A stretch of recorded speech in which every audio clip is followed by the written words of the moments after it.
Hey guys, it's Martin, and today on Peak Your Mind we're doing some Q&A, and we're talking about how to deal with criticism. This question comes from Sammy Bell. Sammy's awesome. I just want to give her a big old hug. But I'm excited to talk about this in particular because, like every week, apparently I just like to talk. But I'm excited to talk about this, and I'm just going to give it to you straight. I'm going to give you 4 tips on how I deal with criticism, and hopefully they'll help you out too. So the first tip is to never take it too seriously. It's really easy to be brave behind a keyboard while you're sitting at home eating fucking Cheetos, you know what I mean? But there's this quote that kind of explains this really well, and it's a paragraph long. It's by Theodore Roosevelt, so I'm just going to paraphrase it. And he says, "It's not the critic who counts.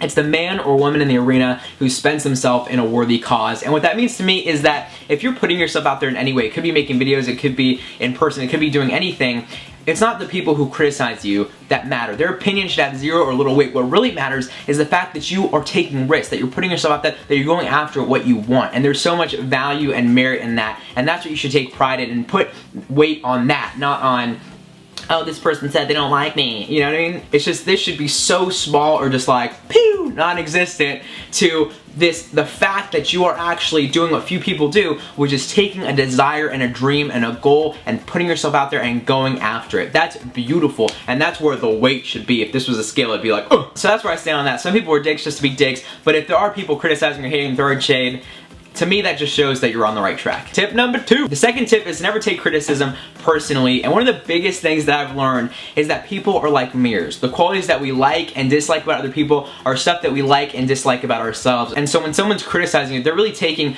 their own personal judgments of themselves and putting it out and projecting it onto you. And when I made that connection and you realize that, it's so much easier to not take people's comments too personally because you realize it's not even about you. And so, it can't touch you, playa, can't touch you. The third tip I want to share with you guys is to, with the first 2 steps, when you consider those, I think it's also really important to take constructive criticism. And what I'll see a lot in videos or articles or things that people will say will be like, I just ignore the haters, later losers, you know, and they just completely ignore them. And I think that's really important when you're first starting out and when you're first building your belief in yourself and trying to build that foundation of like, can I do this? Of course I can, and like kind of reinforcing yourself. But once you've gotten past that stage, and you already have momentum, I think it's really important, if you want to get better, to take constructive criticism. And how that process normally goes, at least for me, is like someone will write something and I'll be like, I don't do that.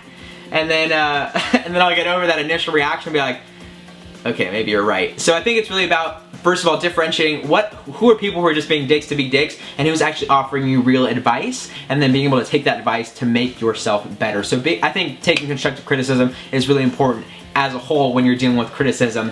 And now on to the 4th and final tip. The 4th tip I want to share with you is to have such a high level of self-love and value for who you are, because when your value for yourself is so high and it's internal, you're not dependent on other people or other things or how people react to you. And because that, other people's comments can't touch you. You're not swayed by positive or negative comments. You're just connected to who you really are, what you're about, why you're doing what you're doing, your mission. And from that place, it's like you're immune to that negativity. And so loving on yourself and seeing the value and worth of what you're doing, I think, is huge. And there's a lot of ways to do that, and I've got some other videos, I'll link those up so you can watch those. But that is what I want to share with you in terms of how I deal with criticism. So thank you, Sammy, for the awesome question. If you like this video, share it. And if you're new to the Peak Your Mind squad family, subscribe for more videos like this. And if you have any questions you want to answer for another Q&A, comment below. I love getting your questions, and I love answering them. Hope you have an amazing day. I love you guys, and I'll talk to you later.